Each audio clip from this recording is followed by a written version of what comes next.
Hello दोस्तों, कैसे हैं आप सभी। उम्मीद करता हूँ आप सभी बहुत ही अच्छे होंगे। तो आज के इस वीडियो में हम पढ़ने वाले हैं क्लास 12 केमिस्ट्री का तीसरा चैप्टर जो है रासायनिक बलगत। इस चैप्टर का ये लेक्चर 2 है, दूसरा वीडियो है। आज के इस वीडियो में हम बहुत ही इंपॉर्टेंट टॉपिक पर डिस्कस करने वाले हैं जो है अभिक्रिया का वेग स्थिरांक। तो अभिक्रिया का वेग स्थिरांक किसे कहते हैं, या इसे ही अभिक्रिया का दर व्यंजक के नाम से या दर स्थिरांक के भी नाम से हम जानते हैं, या इसे ही हम अभिक्रिया के वेग नियम के नाम से भी जानते हैं। तो ये बात आप याद रखेंगे, इसे बहुत नामों से इसको जाना जाता है। अभिक्रिया का वेग स्थिरांक कह दे, या अभिक्रिया का दर स्थिरांक कह दे, या अभिक्रिया का दर व्यंजक कह दे, या अभिक्रिया का वेग नियम कह दे। ये तीनों बात एक ही है, इसको हम समझ लेते हैं।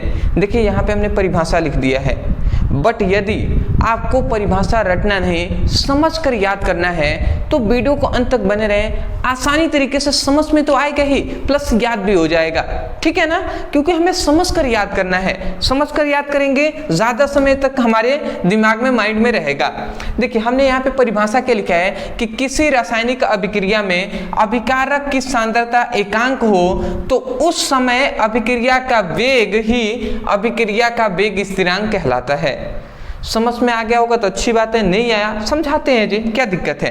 देखिए सबसे पहले हम एक अभिक्रिया ले लेते हैं। मान लेते हैं ये अभिक्रिया है AA plus BB equal to C, ठीक है। ये हमने एक रासायनिक अभिक्रिया ले लिया। आपको इतनी बेसिक बात है, पता है कि अभिक्रिया से पहले जो हम पदार्थ लेते हैं वो उसे हम क्या कहते हैं, उसे हम अभिकारक कहते हैं, उसे हम अभिकारक कहते हैं, ठीक है। अभिक्रिया के बाद जो बनता है प्रोडक्ट वो क्या होता है, उत्पाद होता है, ठीक है। ये क्या है, ये टोटल को हम क्या कहेंगे, रासायनिक अभिक्रिया कहेंगे, ठीक है। तो ये होगा आपका रासायनिक अभिक्रिया, आप समझिए। तो ये एक रासायनिक अभिक्रिया, इधर अभिकारक है, इधर उत्पाद है।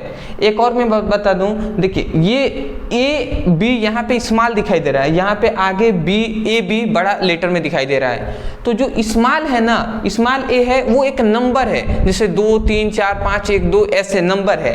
बी भी क्या है, नंबर है। ए बी यहाँ पे जो कैपिटल ए और बी है यही है अभिकारक। जैसे कि मैं अगर मान लूँ 2Cu हमने लिख दिया, तो इसका मतलब ये जो Cu क्या है, कॉपर है, तो ये अभिकारक है। परंतु 2 यहाँ पे क्या है, A है, एक अंक है। बात समझ में आ रहा है ना। तो इस प्रकार है। तो यहाँ पे मान लेते हैं ये एक रासायनिक अभिक्रिया है। इस रासायनिक अभिक्रिया का हमें वेग ज्ञात करना है। तो मान लेते हैं इसका अगर हम वेग ज्ञात करें तो अभिक्रिया का, ध्यान से आप एक एक बात समझेंगे, परिभाषा भी याद हो जाएगा, पहले हम समझते हैं। तो मान लेते हैं अभिक्रिया का वेग, तो अभिक्रिया का वेग जो R होगा ना वो किसके समानुपाती होता है, तो जो अभिकारक है, अभिकारक A है और B है, तो जो अभिकारक है तो अभिकारक A, अभिकारक B है तो अभिकारक B, तो अभिकारक A और B के सांद्रता के घात x और y के समानुपाती होता है। ये आप याद रखेंगे इस बात को, ये बहुत ही इंपॉर्टेंट ये सूत्र है, ये फॉर्मूला है जिसको आपको भूलना नहीं है बिल्कुल भी। क्यों ऐसे हो जा रहा है भैया, ठीक। देखिए यहाँ पे ये कहा जा रहा है कि ये एक रासायनिक अभिक्रिया है, तो उस रासायनिक अभिक्रिया का जो वेग होगा, ठीक है, जिसे हम R से दर्शाते हैं, जिसे हम किससे दर्शाते हैं, जिसे हम R से दर्शाते हैं। तो उस रासायनिक अभिक्रिया का जो वेग है वो अभिकारक के, अभिकारक अणुओं के या अभिकारक की सांद्रता के घात x और y के गुणनफल के समानुपाती होता है। मतलब यहाँ पे ये कहा जा रहा है, देखिए एक और बात याद रखेंगे, यहाँ पे हमने A लिखा है, ठीक है। अगर आप सोचें तो A हमने लिखा है, तो A क्या है, A है अभिकारक, ठीक है। और यहाँ पे अगर हम कोष्ठ में इसको कर देते हैं तो इसे सांद्रता कहेंगे। तो अभिकारक की सांद्रता के घात x और y पर, ठीक है। तो ये भी तो अभिकारक है ना, तो इसे भी हम अभिकारक, दोनों को अभिकारक कहेंगे। तो अभिकारक की सांद्रता के घात x और y के गुणनफल के समानुपाती होता है। कौन, अभिक्रिया का दर। यही तो बात हम कह रहे हैं ना। तो इतनी बात आप समझ गए। ये हमने ये आपको पता होगा, तो इतनी बात आप समझ गए होंगे। जब अभिक्रिया का वेग पढ़ेंगे या दर पढ़ेंगे तो उसमें हमने ये बात बताया था। अब हम आगे बढ़ते हैं, तो अगर हम इसको आगे बढ़ाते हैं तो ये R हो गया, समानुपाती का चिन्ह हटता है, इक्वल का चिन्ह आता है, तो यहाँ पे एक नियतांक आता है जो है K, और उसके बाद ये A का सक्रिय द्रव्यमान के घात x और B के सक्रिय द्रव्यमान के घात y के इक्वल हो जाएगा। यहाँ पे एक नियतांक x आ जाएगा। अब आप यहाँ पे ध्यान से समझेंगे ना, ये जो यहाँ पे हमें ये एक फॉर्मूला मिला, यही हमारा मेन फॉर्मूला है, ठीक है। ये हमें मेन फॉर्मूला मिला, R = K, A के सांद्रता x और B के सांद्रता y के बराबर है। तो यहाँ पे अगर आप देखें ध्यान से, तो यहाँ पे जो आपको x दिखाई दे रहा है, ये x क्या है, यही है अभिक्रिया का वेग स्थिरांक।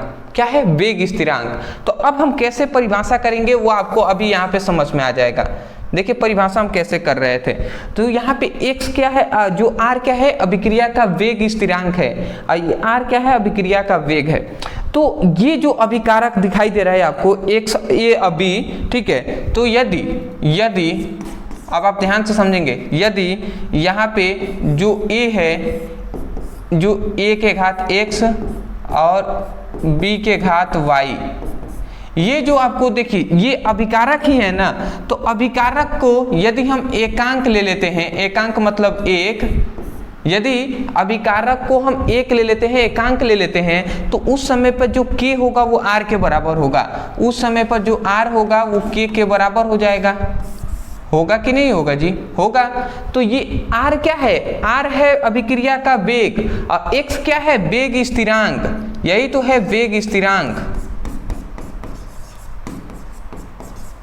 ठीक है जी। तो यहाँ पे यही हम फॉर्मूला, यही परिभाषा कह रहे थे। देखिए अब परिभाषा सुनिएगा, हमने कहा कि किसी रासायनिक अभिक्रिया में अभिकारक, ये अभिकारक है, तो किसी रासायनिक अभिक्रिया में अभिकारक की सांद्रता, मतलब अभिकारक की सांद्रता यदि एकांक हो तो उस समय पर अभिक्रिया का वेग ही वेग स्थिरांक कहलाता है। बात समझ में आ रहा है? मुझ पर जो भी स्टूडेंट विश्वास किए हुए हैं वो जानते हैं कि मैं रटवाता नहीं हूँ, समझा कर याद कराता हूँ, भले ही टाइम लगे। तो मैं उनको कभी भी उनके भरोसा को टूटने नहीं दूंगा। मैं दिल से ये चाहता हूँ ना कि कोई भी टॉपिक आप समझ कर याद करें, ठीक है ना। रट्टा मारेंगे भूल जाएंगे, रट्टा मारने से कुछ होने वाला है नहीं, होने वाला जी। तो आप समझ कर याद कीजिए। हम आपको क्यों इतना समझा रहे हैं, क्योंकि मैं चाहता हूं डीप में आप समझे। तो ये देखिए, ये एक रासायनिक अभिक्रिया है, तो हम कह रहे हैं कि किसी रासायनिक अभिक्रिया में अभिकारक की सांद्रता, ये कोष्ठ है तो उसको सांद्रता कहते हैं, तो अभिकारक की सांद्रता यदि एकांक हो तो उस समय पर अभिक्रिया का जो वेग होगा, r क्या है, अभिक्रिया का वेग है, तो अभिक्रिया का जो वेग है वही वेग स्थिरांक कहलाएगा। तो आप परिभाषा क्या कहेंगे, आप परिभाषा यही कहेंगे कि किसी रासायनिक अभिक्रिया में अभिकारक की सांद्रता एकांक हो तो उस समय अभिक्रिया का वेग वेग स्थिरांक कहलाता है। यही हमने फॉर्मूला, यही परिभाषा लिखा है कि किसी रासायनिक अभिक्रिया में अभिकारक की सांद्रता एकांक हो तो उस समय अभिक्रिया का वेग ही, उस समय अभिक्रिया का वेग ही वेग स्थिरांक, अभिक्रिया का वेग स्थिरांक कहलाता है। तो मैं आशा करता हूं आपको समझ में आ गया होगा। तो ये होगा आपका अभिक्रिया का वेग स्थिरांक या अभिक्रिया का दर स्थिरांक, जो कि हमने पूरी तरीके से आपको समझा दिया। देखिए यहाँ पे आप सबसे पहले परिभाषा लिखेंगे, सीक्वेंस वाइज ये लिखते हुए यहाँ तक चले आएंगे, आपका काम पूरी तरीके से कंप्लीट हो जाएगा। मैं आशा करता हूँ दोस्तों आपको आसानी तरीके से समझ में आ गया होगा। मैं यही कहूँगा, यदि सच में आपको समझ में आया है तब जाकर मैं कहूँगा कि वीडियो को लाइक करके चैनल को सब्सक्राइब कर दीजिएगा, क्योंकि आपकी सपोर्ट की बहुत ज़्यादा ज़रूरत है। दूसरी बात मैं ये कहूँगा कि यदि कोई भी टॉपिक है जो आपको समझ में नहीं आता, उस टॉपिक के यूट्यूब पर नाम लिखकर अंत में हमारे चैनल का नाम लिखकर सर्च करेंगे तो वीडियो आपको मिल जाएगा। और यदि आप क्लास 12th का केमिस्ट्री का बेसिक टू हाई पढ़ाई करना चाहते हैं, डिस्क्रिप्शन बॉक्स में लिंक है, आप जाइए उस पर, लिंक पे क्लिक करेंगे तो चैप्टर वाइज सभी इंपॉर्टेंट टॉपिक मिल जाएंगे जो आपके बोर्ड एग्जाम के लिए वेरी इंपॉर्टेंट है, तो उसकी आप पढ़ाई वहाँ से कर लीजिएगा। तो चलिए दोस्तों, आज के लिए इतना ही, मिलते एक नए टॉपिक के साथ, तब तक के लिए धन्यवाद।